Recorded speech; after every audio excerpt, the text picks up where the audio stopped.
आप सभी का मेरे YouTube channel easy clear exam में स्वागत है। फ्रेंड्स, आज के इस वीडियो में मैं बहुत ही महत्वपूर्ण टॉपिक गौतम बुद्ध यानी बौद्ध धर्म से संबंधित इस वीडियो में संपूर्ण जानकारी लेके आया हूं। तो दोस्तों, वीडियो को अंत तक देखिएगा। वीडियो बहुत ही महत्वपूर्ण है। गौतम बुद्ध ने किस प्रकार बौद्ध धर्म की स्थापना की, उनके बारे में संपूर्ण जानकारी, साथ में बौद्ध धर्म के बारे में संपूर्ण जानकारी इस वीडियो में मैं देने वाला हूं। तो दोस्तों, शुरू करते हैं वीडियो को। और फ्रेंड्स, यदि आप मेरे यूट्यूब चैनल पर नए हैं तो इसको ज़्यादा से ज़्यादा लाइक, शेयर और सब्सक्राइब करें। दोस्तों, सबसे पहले हम बौद्ध धर्म में गौतम बुद्ध के बारे में जानकारी लेंगे। उनके बारे में सामान्य परिचय मैं आपको देने वाला हूं, जिसमें पहला गौतम बुद्ध का यानी सिद्धार्थ। गौतम बुद्ध को ज्ञान प्राप्ति के पहले उनको सिद्धार्थ कहा जाता था। और दोस्तों, सिद्धार्थ का जन्म 563 ईस्वी पूर्व बैसाख पूर्णिमा को हुआ था। गौतम बुद्ध का जो जन्म स्थान था वह है दोस्तों लुम्बिनी। लुम्बिनी कहाँ पर है दोस्तों? कपिलवस्तु नामक जगह पर था। प्राचीन भारत का यह एक महत्वपूर्ण स्थान था। वर्तमान में यह भारत के उत्तर में, भारत के पड़ोसी देश नेपाल में तराई क्षेत्र में स्थित है। तो उनका जो जन्म स्थान है उसको याद रखिए, लुम्बिनी नामक गांव था। स्रोत कहाँ से हमको पता चलता है कि उनका जन्म लुम्बिनी नामक ग्राम में हुआ है? तो दोस्तों, उनके जन्म के बारे में जो जानकारी है वह है अशोक के रुबिनदेई स्तंभ अभिलेख से उनके जन्म स्थान के बारे में जानकारी मिलती है। और दोस्तों, गौतम बुद्ध की जो मृत्यु है, जो देहांत है, जिसको बौद्ध धर्म में महापरिनिर्वाण कहा जाता है, वह 483 ईस्वी पूर्व वैशाख पूर्णिमा को हुई थी। इनका जो मृत्यु स्थान है वह है दोस्तों कुशीनगर। कुशीनगर वर्तमान में कहाँ पे है? उत्तर प्रदेश में है। कुशीनगर में इनका देहांत हुआ था, जिसको बौद्ध धर्म में महापरिनिर्वाण कहा जाता है। आयु कितनी दोस्तों थी इनकी? इनकी आयु कुल इनके देहांत के समय 80 वर्ष थी। मूल नाम था गौतम बुद्ध का, जैसा कि मैंने पहले बताया, इनका जो मूल नाम था वह था सिद्धार्थ। अन्य नाम से भी इनको जाना जाता है। कई बार इनको बुद्ध तथागत भी कहा जाता है, जिसका नाम क्या है? सत्य। किस कुल में पैदा हुए थे दोस्तों? यह शाक्य क्षत्रिय कुल में पैदा हुए थे। गोत्र इनका था गौतम, इसी वजह से यह गौतम कहलाए। बुद्ध यानी कि सत्य जिसका नाम है, यानी कि जो गौतम बुद्ध थे इनके बचपन का नाम सिद्धार्थ था। इनके जो गोत्र है वह है गौतम, और ज्ञान प्राप्त होने के पश्चात इनको बुद्ध कहा गया। तो यह तीनों नाम आप याद रखिए। यह गौतम बुद्ध के जीवन से संबंधित यह सामान्य परिचय था। इसके साथ साथ उनका पारिवारिक परिचय देता हूं दोस्तों आपको। उनका पारिवारिक परिचय में सबसे पहले उनके पिता कौन थे? उनके पिता थे दोस्तों शुद्धोधन। और शुद्धोधन कौन थे? शाक्य क्षत्रिय कुल के शासक थे, कपिलवस्तु के शासक थे। इनकी माता का नाम था महामाया। इनकी माता का नाम था महामाया या फिर माया देवी, जो कि कोसल वंश की राजकुमारी थी। इनको दोस्तों पालने वाली माता, क्योंकि इनकी जो माता थी महामाया यानी माया देवी, गौतम बुद्ध के जन्म के पश्चात इनकी जो माता थी उनका देहांत हो गया था। तो इनका पालन पोषण किया था महाप्रजापति गौतमी ने, जो कि इनकी मौसी थी। इनका भाई था दोस्तों नंदी। इनका भाई नंदी था, लेकिन वह भी महाप्रजापति गौतमी का पुत्र था। बहन का नाम था नंदा, यह भी महाप्रजापति यानी कि मौसी की पुत्री थी। इनका जो चचेरा भाई था दोस्तों वह था देवदत्त। इनका चचेरा भाई था देवदत्त। और गौतम बुद्ध का जो विवाह हुआ था वह यशोधरा के साथ हुआ था। किसके? यशोधरा के साथ। विवाह के समय गौतम बुद्ध की आयु थी 16 वर्ष। और दोस्तों, इनको एक पुत्र भी था और उसका नाम था राहुल। तो यह पारिवारिक परिचय के बारे में जानकारी है दोस्तों, गौतम बुद्ध के पारिवारिक परिचय के बारे में। अब गौतम बुद्ध के जीवन की मुख्य घटनाओं को हम देखेंगे दोस्तों। गौतम बुद्ध यानी कि सिद्धार्थ बुद्ध को ज्ञान की प्राप्ति के पहले उनके जीवन में क्या घटनाएं हुई थी? तो उसमें सबसे मेन जो घटना है जिससे इनको ज्ञान की प्राप्ति के लिए प्रेरित हुए, वह थी कपिलवस्तु की सैर। दोस्तों, कपिलवस्तु की सैर के लिए ये निकले हुए थे। और किसके साथ? उनके घोड़े का नाम था कंटक या फिर कंथक भी कहा जाता है, और जो सारथी था वह था छंदक, जिसको चन्ना नाम था। दोस्तों सिद्धार्थ यानी कि गौतम बुद्ध ने जब कपिल वस्तु की सैर किया तो उसमें उनको 4 दृश्य दिखाई पड़े, और यही जो 4 दृश्य हैं, इन्हीं 4 दृश्यों को देख करके वे बहुत दुखी हुए थे। और दोस्तों पहला दृश्य उसमें था, इन्होंने देखा एक बूढ़ा व्यक्ति, और दोस्तों इन्हीं 4 दृश्यों को देख करके उन्होंने अपने सारथी से सवाल भी किए थे। तो दोस्तों पहला उन्होंने देखा, पहला बूढ़ा व्यक्ति, तो उन्होंने अपने सारथी से पूछा। तब सारथी का सवाल यह था कि प्रत्येक व्यक्ति को एक दिन बूढ़ा होना होता है। एक बीमार व्यक्ति एक शव को देखने के पश्चात उनका जो सारथी था उसने उनको बताया कि लास्ट हर एक आदमी का एक अंत समय है। और सन्यासी, 4 महत्वपूर्ण दृश्य हैं दोस्तों यह, जो कि गौतम बुद्ध को उनकी कपिल वस्तु की सैर में दिखाई पड़े थे। और दोस्तों उनके जीवन में, सन्यासी जीवन के लिए यही 4 जो दृश्य हैं वही प्रेरणा साबित हो गए। तो दोस्तों उसके बाद क्या हुआ? ग्रह त्याग किया इन्होंने, और बौद्ध धर्म में ग्रह त्याग को क्या संज्ञा दी गई है? महाभिनिष्क्रमण। एग्जाम्स में बहुत पूछा जाता है कि महाभिनिष्क्रमण गौतम बुद्ध के जीवन के किस घटना से संबंधित है। तो दोस्तों सांसारिक कष्टों से दुखी होकर के सिद्धार्थ ने 29 वर्ष की आयु में ग्रह त्याग दिया। वह जो चारों घटनाएं देखी उन्होंने, तब उनको यह लगा कि यह संसार दुखों से भरा हुआ है, और इन्हीं सांसारिक कष्टों से दुखी होकर के सिद्धार्थ ने 29 वर्ष की आयु में ग्रह त्याग किया, और यह बौद्ध धर्म में यह घटना महाभिनिष्क्रमण कहलाई। गौतम बुद्ध के ग्रह त्याग को महाभिनिष्क्रमण कहा गया। 29 वर्ष की आयु में इन्होंने महाभिनिष्क्रमण किया, और दोस्तों वह दिन था पूर्णमासी का। वह कौन सा दिन था? पूर्णमासी का।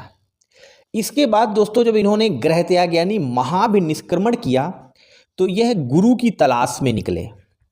गुरु की तलाश में इन्हें सर्वप्रथम वैशाली के आश्रम में इनके गुरु अलार कलाम मिले। तो एग्जाम्स में यदि आता है कि गौतम बुद्ध के पहले गुरु कौन थे, तो वह थे अलार कलाम, जो कि इनको वैशाली में मिले थे। वैशाली में दीक्षा ली इन्होंने और तपस्या किया।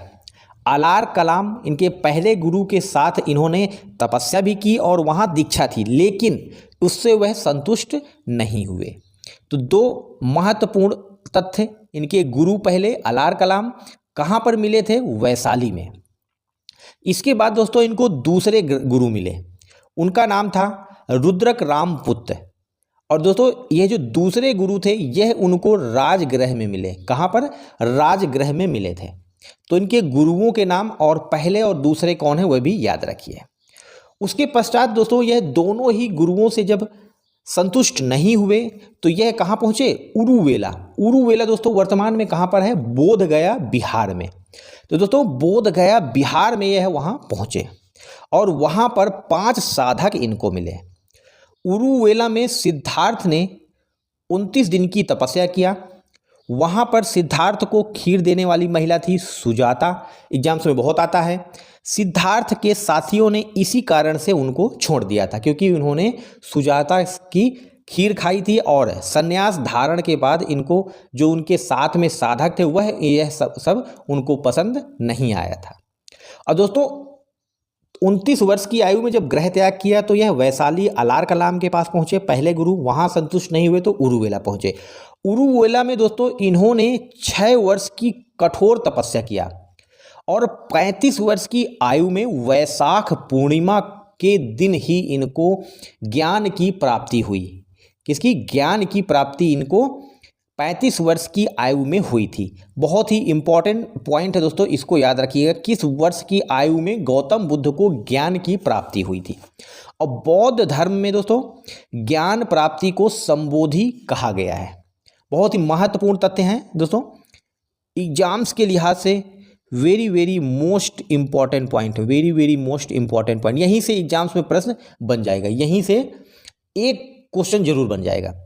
दोस्तों इनकी किस आयु में इनको ज्ञान की प्राप्ति हुई? 35 वर्ष की आयु में। कितने में? 35 वर्ष की आयु में।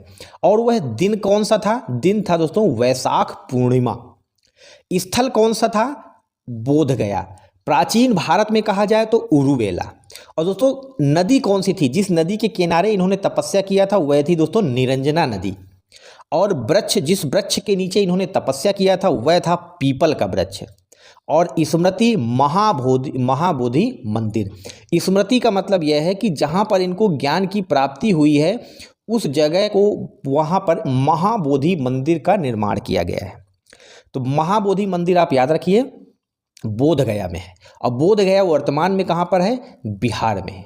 और दोस्तों जब पहला इनको ज्ञान की जब पहले प्राप्ति हो गई, जब ज्ञान की प्राप्ति हो गई तो इन्होंने दोस्तों पहला जो उपदेश दिया था सारनाथ में दिया। 5 विद्यार्थियों को इन्होंने पहला उपदेश दिया। और बौद्ध धर्म में इसको क्या संज्ञा दी जाती है? इसको कहा जाता है धर्म चक्र प्रवर्तन, यानी धर्म नामक चक्र को, पहिए को घुमाना।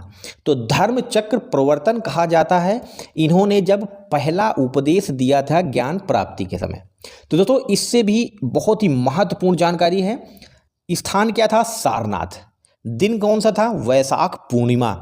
और शीर्षक, किस शीर्षक में इन्होंने पहला उपदेश दिया था दोस्तों? आचरण की शुद्धता। इन्होंने आचरण की शुद्धता के लिए सबसे पहला उपदेश दिया था। तो सबसे पहला उपदेश सारनाथ में दिया जिसको धर्म चक्र प्रवर्तन कहा जाता है। तो दोस्तों सबसे मुख्य घटनाएं जो हैं उनको जो बौद्ध धर्म में संज्ञा दी गई है उनको जरूर याद रखिए। महाविनिष्क्रमण गृह त्याग को कहा गया है, ज्ञान प्राप्ति को संबोधि, धर्म चक्र प्रवर्तन जब गौतम बुद्ध ने पहला उपदेश दिया था। पहला उपदेश दिया था सारनाथ नामक स्थान पर।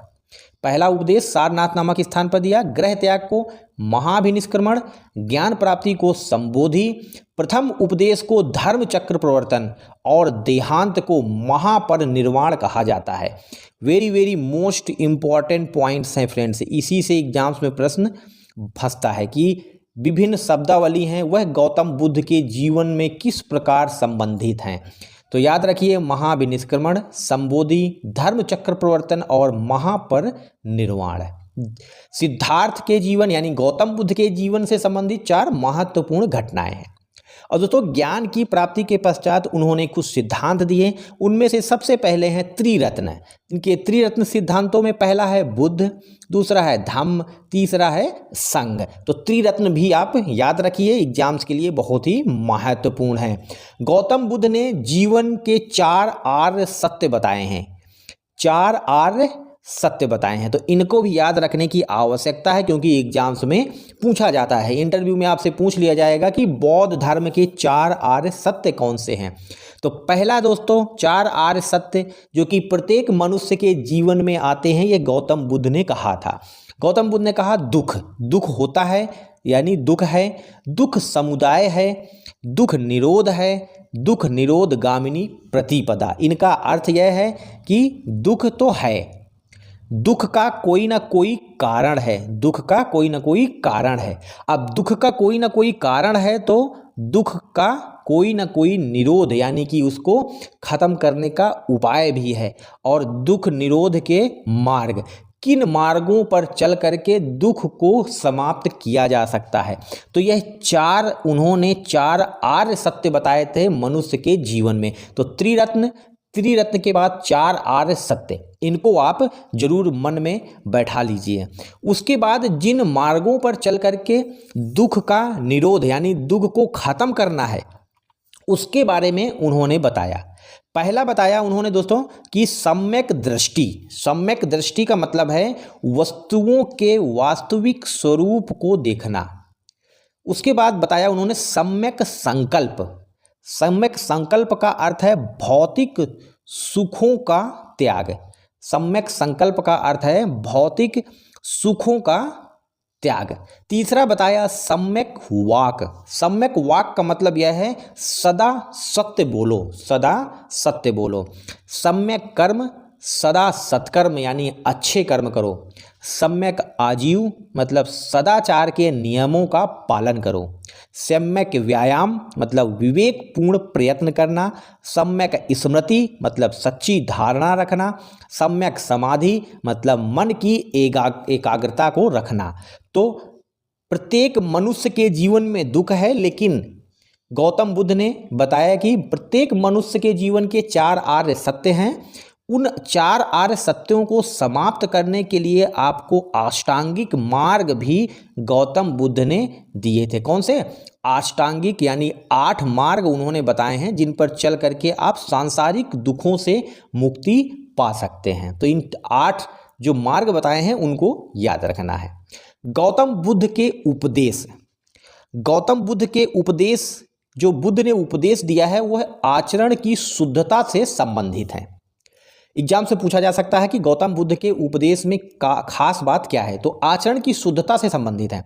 और जो गौतम बुद्ध ने किस भाषा में दिए हैं अपने उपदेश, तो दोस्तों इन्होंने पाली भाषा में। पाली भाषा क्या है कि प्राचीन काल की आम जनभाषा थी और उन्होंने संस्कृत में अपने उपदेश नहीं दिए, क्योंकि बहुत सारे जो आम जनता थी उनको संस्कृत के बारे में ज्ञान नहीं था, तो इन्होंने आम जन भाषा में उपदेश दिए थे।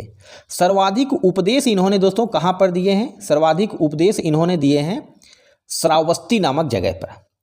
पहला उपदेश इन्होंने दिया था सारनाथ में। सारनाथ में पहला उपदेश दिया था और उसी को धर्म चक्र प्रवर्तन की संज्ञा दी गई है बौद्ध धर्म में। अंतिम उपदेश इन्होंने दिया था कुशीनगर में, जहां इनकी देहांत हुआ था, और देहांत की घटना को आप जरूर याद रखिएगा, महापरिनिर्वाण। अंतिम दीक्षा पाने वाला व्यक्ति था सुबोध। तो यह जो मोस्ट इंपॉर्टेंट पॉइंट्स हैं इनको आप याद रखिए। आचरण की शुद्धता बुद्ध के उपदेश में है। किस भाषा में दिया है अपने उपदेश? पाली भाषा में। सबसे ज़्यादा उपदेश श्रावस्ती में। पहला उपदेश दिया सारनाथ में, अंतिम उपदेश दिया कुशीनगर में। अंतिम दीक्षा पाने वाला व्यक्ति था सुबोध। इसके बाद दोस्तों बौद्ध धर्म के त्रिपिटक हैं। 3 पिटक हैं जिनमें क्या है? बुद्ध के उपदेशों का संकलन है। जो महात्मा बुद्ध ने उपदेश दिए थे उनका संकलन किया गया है। और त्रिपिटक बौद्ध ग्रंथों में सबसे महत्वपूर्ण है। बुद्ध की मृत्यु के पश्चात उनकी शिक्षाओं को संकलित करके 3 भागों में बांट दिया गया, जिसमें से पहला है विनय पिटक, जिसमें संघ संबंधी नियम हैं, जिसको उपाली ने सृजित किया। दूसरा है सुत्त पिटक, जिसमें धार्मिक सिद्धांत है, जिसको आनंद ने संकलित किया। तीसरा है अभिधम्म पिटक, जिसमें दार्शनिक सिद्धांत है। तो दोस्तों 3 पिटकों को याद रखिएगा, एग्जाम से बहुत ज़्यादा यह पूछे जाते हैं कि विनय पिटक, सुत्त पिटक और अभिधम्म पिटक हैं, वह किस धर्म से संबंधित हैं, तो इसको पूछा जाता है, तो आप याद रखिए। अगला है बौद्ध धर्म की मान्यताएं। जो बौद्ध धर्म है वह उनकी मान्यताएं क्या हैं? तो दोस्तों बौद्ध धर्म अनीश्वरवादी होते हैं, यानी पुनर्जन्म में विश्वास रखते हैं। अनात्मवादी होते हैं, यानी आत्मा में विश्वास नहीं रखते हैं। क्षणिकवादी होते हैं, यानी मोक्ष प्राप्ति में विश्वास करते हैं। और बौद्ध धर्म का अंतिम उद्देश्य यही है कि जीवन मरण के चक्रण से मुक्ति मिले। कर्मवादी कर्म में विश्वास रखते हैं। शुद्धिवादी यानी कि आचरण की शुद्धता रखते हैं, और इसी आचरण की शुद्धता पर ही ज़्यादा गौतम बुद्ध ने उपदेश दिए हैं। अहिंसावादी होते हैं, वेदों को स्वीकार नहीं किया है गौतम बुद्ध ने। कर्म कांडों को भी निषेध कहा है, यानी कर्म कांडों को नहीं करना है। रीति रिवाजों की भी इन्होंने अस्वीकृति दी है। महापरिनिर्वाण से संबंधित यानी गौतम बुद्ध के देहांत से संबंधित कुछ महत्वपूर्ण तथ्य। गौतम बुद्ध की मृत्यु कुशीनगर में हुई थी। कुशीनगर वर्तमान में कहाँ पर है? उत्तर प्रदेश में है। एग्जाम से दोस्तों पूछा जा सकता है कि कौन सा स्थान वर्तमान में कहाँ पर है, क्योंकि प्राचीन भारत में गौतम बुद्ध का जन्म हुआ था। बौद्ध धर्म में बुद्ध की मृत्यु को महापरिनिर्वाण की संज्ञा दी गई है। और दोस्तों किस दिन गौतम बुद्ध को महापरिनिर्वाण हुआ? वैशाख पूर्णिमा को। वर्ष था 483 ईस्वी पूर्व, और स्थान था दोस्तों कुशीनगर, और आयु थी 80 वर्ष। स्थान था कुशीनगर। तो यह भी वेरी मोस्ट इम्पॉर्टेंट पॉइंट्स हैं, वेरी मोस्ट इम्पॉर्टेंट पॉइंट्स हैं, इनको भी याद रखिए। फ्रेंड्स यदि आप सभी को यह वीडियो पसंद आया हो तो इसको लाइक, शेयर और सब्सक्राइब जरूर कर दीजिए। दोस्तों गौतम बुद्ध की शिष्याएं कौन थी? पहला, महाप्रजापति गौतमी, जो कौन थी? बुद्ध की मौसी थी, जिन्होंने इनका पालन पोषण किया था। दूसरी इनकी शिष्या थी यशोधरा। यशोधरा थी दोस्तों गौतम बुद्ध की पत्नी। नंदा, महाप्रजापति गौतमी की पुत्री। क्षेमा, बिंबिसार की पत्नी। आम्रपाली, वैशाली की नगरवधु। विशाखा, अंग जनपद श्रेष्ठी की पुत्री थी। मल्लिका, प्रसेनजीत की पत्नी थी। समावती, उदयन की पत्नी थी। इनमें से दोस्तों यह उदयन मौर्य वंश के राजा थे। प्रसेन सारनाथ यानी बनारस के राजा थे। अंग प्रदेश के जो श्रेष्ठी थे उनकी पुत्री थी। वैशाली वर्तमान में बिहार में है। तो दोस्तों यह इनकी कौन? शिष्याएं थी। बौद्ध धर्म में 4 संगीतियां बहुत इंपॉर्टेंट हैं दोस्तों। इन 4 संगीतियों को आप जरूर याद रखिएगा। 4 संगीतियों में जो पहली बौद्ध संगीति हुई थी वह गौतम बुद्ध के देहांत के तुरंत बाद हुई थी। तो गौतम बुद्ध का देहांत हुआ था 483 ईस्वी पूर्व में। तो पहली बौद्ध संगीति जो हुई थी वह 483 ईस्वी पूर्व में हुई थी। किस स्थान पर हुई थी? सप्तकर्णी गुफा, जो कि कहाँ पर थी? राजगृह में हुई थी।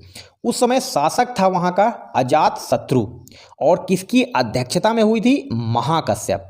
विशेष क्या था इस बौद्ध संगीति, पहली बौद्ध संगीति में? कि बौद्ध धर्म के 2 पिटकों का संग्रह हुआ था। पहला विनय पिटक और दूसरा सुत्त पिटक। इन 2 पिटकों का मैंने बताया था पहले ही, बौद्ध धर्म में 3 पिटक है जिनमें बौद्ध धर्म के उपदेशों को, बौद्ध के महात्मा बुद्ध के उपदेशों को संकलित किया गया है। अजात शत्रु ने दोस्तों बुद्ध के अवशेषों को लेकर राजगृह में विश्व शांति स्तूप बनवाया था। यह विश्व का सबसे बड़ा, सबसे ऊंचा स्तूप है दोस्तों। तो यह पहली बौद्ध संगीति हुई थी जो कि 483 ईस्वी पूर्व हुई थी।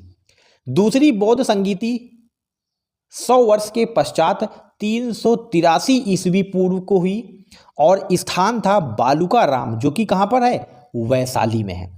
शासक था उस समय कालाशोक। किसकी अध्यक्षता में हुई यह दूसरी बौद्ध संगीति? सर्वकामी की। क्या विशेष था इस बौद्ध संगीति में?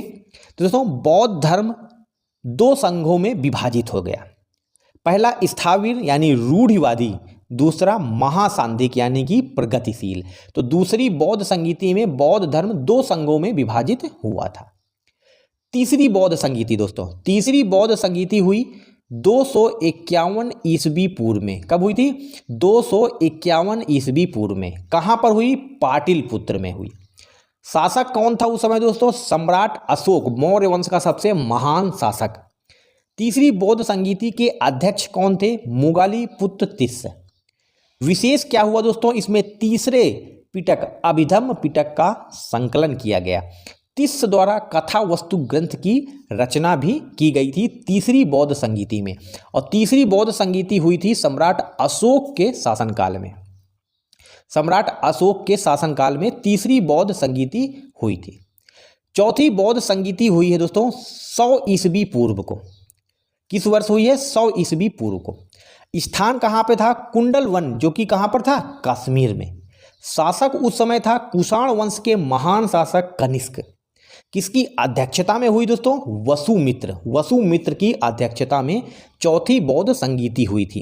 क्या विशेष था दोस्तों? इसमें नागार्जुन द्वारा चीन में बौद्ध धर्म का प्रचार किया गया।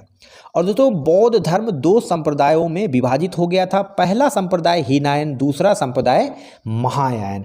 तो बौद्ध धर्म के जो 2 संप्रदाय हैं, हीनायन और महायान, यह चौथी बौद्ध संगीति के दौरान बने थे दोस्तों।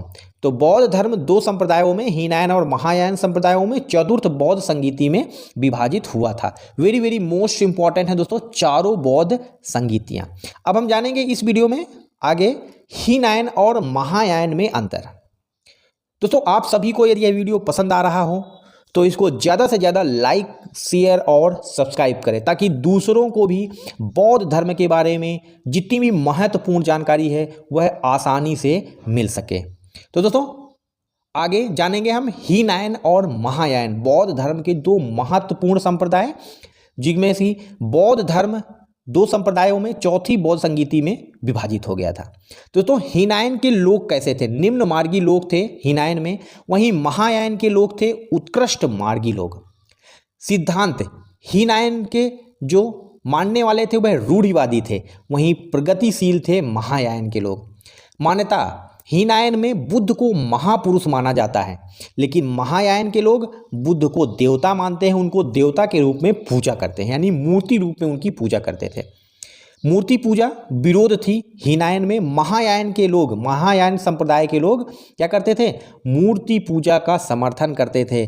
केंद्र, हीनयान संप्रदाय का जो केंद्र था वह कौशाम्बी और महायान संप्रदाय का केंद्र था मथुरा।